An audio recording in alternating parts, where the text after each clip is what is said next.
Hello students, welcome back to my channel. Today we are going to start motion in a vertical circle. इससे पहले video में हमने कर चुके हैं सर्कुलर मोशन के 2 वीडियो।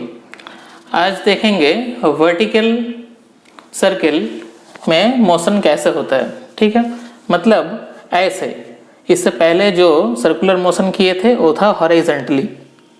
ठीक है, तो यहाँ पे सबसे पहले हम लोग को कंसिडर करना है एक स्ट्रिंग जिसका एक साइड O में फिक्स्ड है और नीचे एक बॉब है जो कि A पॉइंट में है। ठीक है, तो इसको थीटा एंगल डिस्प्लेस्ड किया जाए तो इसका पोजीशन पकड़ लो, अभी यहाँ पे है। ठीक है, तो इसका पोजीशन अगर इस तरफ है, इसका मास पकड़ लो m, तो मास ड्यू टू ग्रेविटी क्या होगा नीचे की तरफ mg। ठीक है, और स्ट्रिंग है मतलब यहाँ पे एक टेंशन फोर्स यहाँ पे अप्लाई होगा। ठीक है, और कितना एंगल शिफ्ट हुआ है पकड़ लो, ये एंगल कितना है थीटा। ठीक है ना, तो ये बॉल किस तरफ मूव कर रही है, इस तरफ सर्कुलर पाथ है, मतलब वेलोसिटी का डायरेक्शन किस तरफ होगा, टेंजेंशियल होगा। ठीक है, तो यहाँ पे देखो, इसको अगर थोड़ा सा एक्सटेंड किया जाए तो ए थीटा है, ए भी थीटा होगा। क्यों? कॉरस्पॉन्डिंग एंगल है। अभी mg को अगर कंपोनेंट में तोड़ दिया जाए तो यहाँ पे क्या हो जाएगा, mg cos थीटा, और एक कंपोनेंट यहाँ पे लिखने का जरूरत नहीं है। ठीक है, यहाँ पे देखो टेंशन और यहाँ पे क्या है m cos थीटा, मतलब यहाँ से हम लोग नेट फोर्स निकाल सकते हैं। ठीक है, और ये सर्कुलर पाथ में मूव कर रही है, मतलब सेंटर की तरफ हमेशा कौन सा फोर्स अप्लाई होगा, सेंट्रीपिटल फोर्स। मतलब यहाँ पे हम लोग लिख सकते हैं net force towards centre equal to centripetal force. ठीक है, net force towards the centre मतलब इस तरफ अप्लाई हो रहा है टेंशन T और इस तरफ अप्लाई हो रहा है mg cos थीटा। तो यहाँ पे हम लोग लिख सकते हैं T minus mg cos theta. ठीक है, क्योंकि यहाँ पे स्ट्रिंग का tension force mg cos theta से ज़्यादा है, और सेंट्रीपिटल फोर्स में हम लोग यहाँ पे लिख सकते हैं mv स्क्वायर r। r क्या है, ये जो सर्कुलर पाथ है उसका रेडियस है। तो यहाँ पे हम लोग लिख सकते हैं t equal to mg cos theta plus mv square upon r। ठीक है, तो यहाँ पे क्या निकल के आ गया, टेंशन निकल के आ गया। कहाँ का टेंशन, ये जो स्ट्रिंग है इसका टेंशन निकल के आ गया। तो एक चीज़ हम लोग को यहाँ पे गौर करना है, ये जब बॉल जितना ऊपर जाएगी इसका स्पीड क्या होगा, उतना ही डिक्रीज होगा हाइट का साथ साथ। तो टेंशन मैक्सिमम कहाँ पे रहती है, टेंशन सबसे मैक्सिमम रहती है एट द बॉटम पोजीशन। ठीक है, मतलब यहाँ पे टेंशन अगर मैक्सिमम है तो एंगल कितना हो रहा है, यहाँ पे स्ट्रिंग देखो थीटा एंगल बना रही है। अगर एकदम जहाँ से इनिशियल स्टार्ट किए थे तो वहाँ पे थीटा कितना हो गया 0 डिग्री। तो cos 0 डिग्री का वैल्यू कितना है हम लोग जानते हैं 1। तो यहाँ पे हम लिख सकते हैं T max equal to mv square upon r plus mg। ठीक है, ये हो गया हमारा मैक्सिमम टेंशन, कहाँ पे, एट बॉटम पर। क्लियर है। अभी यहाँ पे देखो टेंशन मिनिमम कहाँ पे होगी, जब ए बॉल चलकर ऊपर की तरफ एकदम टॉप पोजीशन में पहुंच जाएगी। मतलब सी पोजीशन में टेंशन क्या होगा, minimum.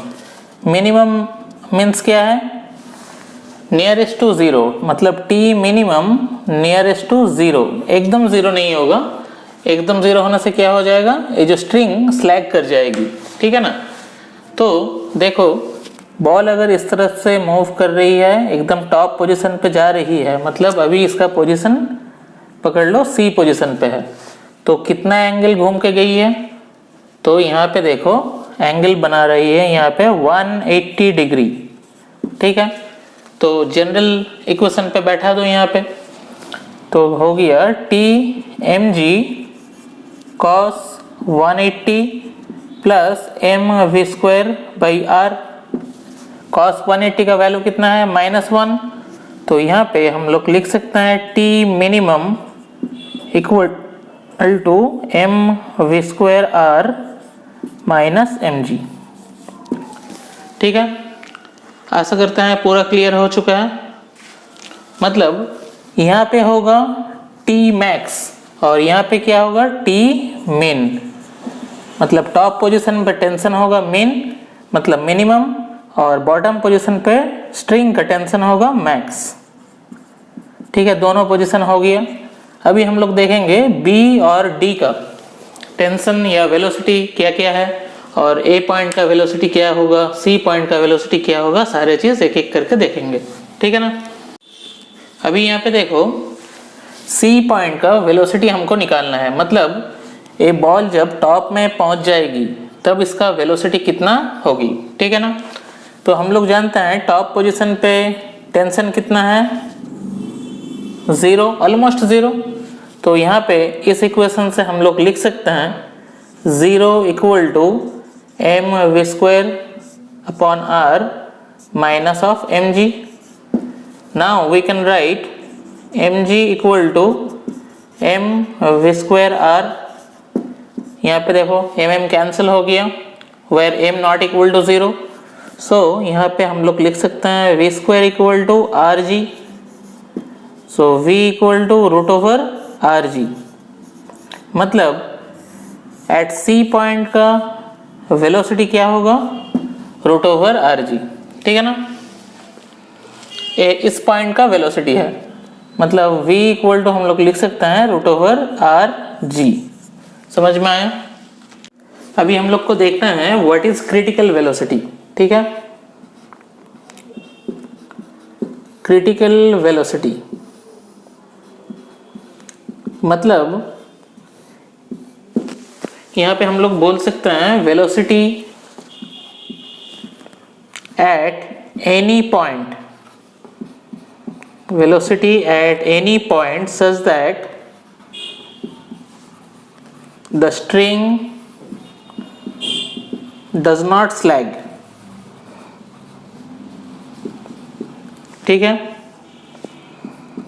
does not sag at that point, ठीक है। तो तभी यहाँ पे laws of conservation of energy यहाँ पे मेंटेन होगी, ठीक है ना। मतलब बॉल यहाँ पे पहुँच के रुक नहीं जाएगी, मतलब पूरा साइकिल को कंप्लीट करेगी ड्यू टू इनर्शिया, ठीक है ना। तो क्रिटिकल वेलोसिटी समझ में आया। मतलब यहाँ पे ये जो स्ट्रिंग है ये स्लैक नहीं कर जाएगी, मतलब गिर नहीं जाएगी, टोटल सर्किल को कंप्लीट करेगी, ठीक है ना। तो उसी को हम लोग क्रिटिकल वेलोसिटी, और क्रिटिकल वेलोसिटी स्टार्ट कहाँ से किए थे, ए से। अभी हम लोग यहाँ से निकालेंगे बॉटम पॉइंट का वेलोसिटी क्या होगी, ठीक है ना। तो देखते हैं यहाँ पे energy conservation law applicable. Energy conservation law क्या है, मतलब इनिशियल मैकेनिकल एनर्जी और फाइनल मैकेनिकल एनर्जी सेम रहेगी, ठीक है। तो यहाँ पे अभी देखना है ए क्या है, पोजीशन ए। तो इसी को अगर बेस मान लिया जाए तो यहाँ पे पोटेंशियल कितनी होगी, ए पॉइंट की बेस है, मतलब पोटेंशियल यहाँ पे होगी 0, प्लस काइनेटिक एनर्जी कितनी होगी, पकड़ लो यहाँ से v वेलोसिटी तो इसको थ्रो किए हैं, मतलब काइनेटिक एनर्जी होगा हाफ m v स्क्वायर, यहाँ पे ए पॉइंट के लिए है इसीलिए ए पॉइंट लिख दिया है। अभी देखो फाइनल, मतलब बॉल अभी यहाँ पे पहुँच गई है, ठीक है ना। तो यहाँ पे देखो पोटेंशियल एनर्जी क्या है, कंजर्वेटिव लॉ है, मतलब ये पाथ में डिपेंड नहीं करेगी। तो इसका इनिशियल पोजीशन कहाँ थी, यहाँ पे, अभी फाइनल कहाँ पे है, यहाँ पे। ये जो सर्कल है, सर्कुलर पाथ, इसका रेडियस कितना है, r है। तो यहाँ पे टोटल डायमीटर कितना हो जाएगा, 2r, मतलब a हो गया इसका हाइट। तो यहाँ पे हम लोग लिख सकते हैं पोटेंशियल एनर्जी mg 2r, ये क्या होगा, पोटेंशियल एनर्जी हो गया, प्लस अभी काइनेटिक एनर्जी देखना है यहाँ पे। तो काइनेटिक एनर्जी क्या होगा, हाफ m, टॉप पोजीशन पे काइनेटिक एनर्जी को हम लोग लिखते हैं vc स्क्वायर, ए पॉइंट का नाम है c इसीलिए vc लिख दिया। तो यहाँ पे देखो अभी इसको कैलकुलेट करने का टाइम आ गया। तो यहाँ पे देखो half m v square equal to 2mgr plus half of m, और यहाँ पे देखो vc कितना निकल के आ गया, यहाँ पे अभी भी लिखा हुआ है v equal to root over R G. इसका अगर स्क्वायर किया जाए तो क्या हो जाएगा, सिर्फ आर जी, ठीक है ना। तो यहाँ पे देखो हर एक से m को कैंसिल कर दो और बोथ साइड 2 से मल्टीप्लाई कर दो, तो हो गया यहाँ पे V A square equal to 4gr plus R G, मतलब हो गया 5rg। So V A equal to हम लोग लिख सकते हैं रूट ओवर 5rg, मतलब बॉटम पॉइंट में वेलोसिटी होगी रूट ओवर 5rg, ठीक है। ऐसा करते हैं, समझ में आ चुका है। अभी यहाँ पे हम लोग निकालेंगे ये जो B पॉइंट है और D पॉइंट है इसका वेलोसिटी, मतलब ये बॉल जब यहाँ पे पहुँचेगी तब यहाँ का वेलोसिटी कितना होगी और यहाँ का वेलोसिटी कितना होगी, ठीक है ना। तो यहाँ पे देखो एक चीज़ अच्छे से, यहाँ पे भी एनर्जी कंजर्वेशन लॉ हम लोग अप्लाई करेंगे, मतलब इनिशियल मैकेनिकल एनर्जी और फाइनल मैकेनिकल एनर्जी इक्वल रहेगी, ठीक है ना। तो इनिशियल पॉइंट में देखो यहाँ पे हम लोग लिख सकते हैं half m v a square, ये क्या है, काइनेटिक एनर्जी है और पोटेंशियल एनर्जी बेस लाइन पे है, मतलब 0, इक्वल टू फाइनल, मतलब बॉल अभी यहाँ पे पहुँच चुकी है, मतलब हाइट अगर देखा जाए तो ये सर्कुलर पाथ है, लेकिन पोटेंशियल एनर्जी क्या, कंजर्वेटिव एनर्जी है, मतलब पाथ डिपेंडेंट नहीं है, मतलब बेस लाइन से इस पॉइंट का डिस्टेंस देखो कितना है, यहाँ से इतना क्या है, r रेडियस। तो यहाँ पे हम लोग लिख सकते हैं इसका पोटेंशियल होगा mgr प्लस इस पॉइंट पे इसका वेलोसिटी क्या होगा, हाफ m vb स्क्वायर, ठीक है ना। तो अभी हम लोग यहाँ पे निकालें va का वैल्यू कितना है, half of m root over 5rg उसका whole square mgr plus half m vb square, m यहाँ पे देखो पूरा कॉमन है इसलिए कट गया, और यहाँ पे स्क्वायर है और यहाँ पे 2 से मल्टीप्लाई कर दो तो हो जाएगी यहाँ पे 5rg equal to 2gr plus vb square. तो यहाँ पे हम लोग लिख सकते हैं vb इक्वल टू √3rg, मतलब B पॉइंट में ऑब्जेक्ट का वेलोसिटी होगी √3gr। इस पॉइंट में वेलोसिटी जो होगी इसी पॉइंट में वेलोसिटी सेम ही होगा, मतलब vb और vd का वेलोसिटी हमारा सेम रहेगी। आशा करते हैं समझ में आ गया। तो pause the video and note it down.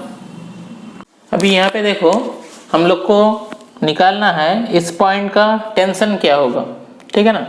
तो ये बॉल अगर यहाँ पे पहुँच गई है तो इसका वेलोसिटी तो अभी हम लोग फाइंड आउट किया है, कितना था, v √3gr, ठीक है ना।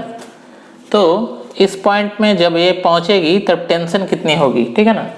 तो टेंशन का फॉर्मूला सबसे पहले हम लोग पहले ही लिख चुके थे, क्या, m v² r plus mg cos theta, एकदम पहले।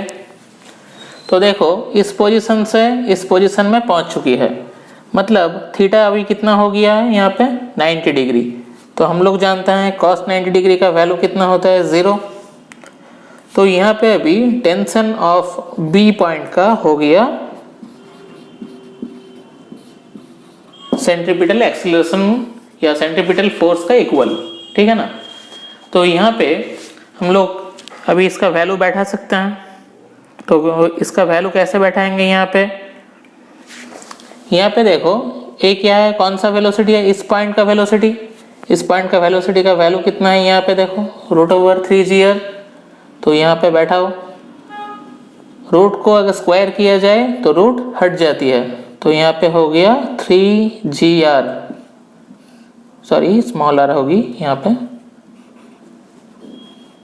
ठीक है। तो यहाँ पे देखो आर आर कैंसिल हो गया यहाँ पे। सो टेंशन ऑफ बी हो गया यहाँ पे 3mg, क्लियर। अभी क्या बाकी है, एक चीज अभी भी बाकी है। इस पॉइंट में जब स्ट्रिंग होगी, मतलब इनिशियल स्टेज में, तब टेंशन मैक्सिमम होगा, पहले हम लोग कर चुके थे, लेकिन टेंशन कितना होगा वो अभी तक हम लोग फाइंड नहीं किया है। तो यहाँ पे हम लोग लिख सकते हैं, यहाँ पे भी देखो, यहाँ पे हम लोग लिख सकते हैं T = mv² प्लस यहाँ पे थीटा कितना होगा, 0 डिग्री, मतलब सिर्फ mg, ठीक है ना। तो अभी यहाँ पे देखो, मतलब टेंशन ऑफ A यहाँ पे लिख सकते हैं m, और A पॉइंट का वेलोसिटी कितना है, मतलब VA का वेलोसिटी हम लोग निकाले थोड़ी देर पहले ही, √5rg। तो इसका यहाँ पे स्क्वायर कर देना से हो गया 5rg, r यहाँ पे कैंसिल हो गया, मतलब यहाँ पे हो गया 6mg, ठीक है। अभी ये पूरा वर्टिकल सर्कुलर मोशन का एक बार पूरा से समरी करेंगे हम लोग, ठीक है ना। अभी देखो ये इसका एक समरी कर लेते हैं। ए पॉइंट में जब होगी तब वेलोसिटी क्या होगी, v √5rg, ठीक है। यहाँ पे टेंशन क्या हो गया, सबसे ज़्यादा होगा यहाँ पे, मतलब बॉटम पर। तो टेंशन कितना होगा, 6mg, ठीक है। अभी सी पॉइंट में क्या होगा, वेलोसिटी v √rg। टेंशन यहाँ पे क्या होगी, मिनिमम, मतलब नियरेस्ट टू 0, एकदम 0 नहीं हो जाएगी यहाँ पे। और बी पॉइंट में क्या होगा, वेलोसिटी होगा v √3rg, और डी पॉइंट में भी वेलोसिटी क्या होगा, v √3rg, ठीक है। तो यहाँ पे टेंशन क्या होगा, T = 3mg, और यहाँ पे टेंशन क्या होगी, T = 3mg, ठीक है, समझ में आ गया। और ए पॉइंट है फिक्स्ड पॉइंट, फिक्स्ड पॉइंट नहीं होगी तो सर्कुलर मोशन भी नहीं होगा, ठीक है, समझ में आ गया। और ये है इसका रेडियस r। यहाँ पे एक चीज में गौर करना जरूरी है, तो यहाँ पे देखो सबसे ज्यादा टेंशन ए पॉइंट में, उसके बाद टी बी और टी डी इक्वल है दोनों। सबसे कम क्या है, टी सी, मतलब टेंशन इसी पे सबसे कम है, ठीक है ना। बोला गया है a particle is attached with rod of length L at the highest point it's minimum velocity may be 0, find critical velocity at bottom. मतलब यहाँ पे एक रॉड दिया गया है, यहाँ पे एक तो बॉब है, ये सर्कुलर पाथ में मोशन कर रही है, ठीक है। एट द टॉप पॉइंट में इसका वेलोसिटी क्या हो गया, 0। तो बॉटम पॉइंट में इसका वेलोसिटी हमको फाइंड आउट करना है, मतलब क्रिटिकल वेलोसिटी हमको निकालना है, ठीक है ना। तो कैसे करके करेंगे, ये भी हम लोग कर सकते हैं एनर्जी कंजर्वेशन लॉ से। तो हम लोग देखते हैं, तो initial mechanical energy equal to final mechanical energy. तो इनिशियल पॉइंट में हम लोग क्या लिखेंगे,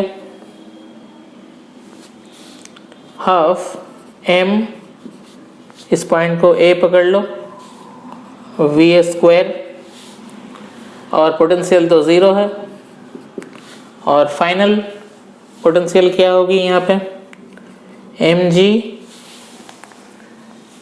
लेंथ कितना है ए रॉड का, एल, मतलब यहाँ पे हो गया 2L, और इस पॉइंट में पहुँचने के बाद इसका वेलोसिटी कितना हो जाएगी, मे बी 0, मतलब हाफ एम 0 जिसके साथ भी मल्टीप्लाई होगा 0 ही होता है। तो यहाँ पे देखो m और m कैंसिल हो गया यहाँ पे, तो यहाँ पे देखो V A square equal to हो गया 4GL, so V A equal to हो गया 2√GL, ठीक है।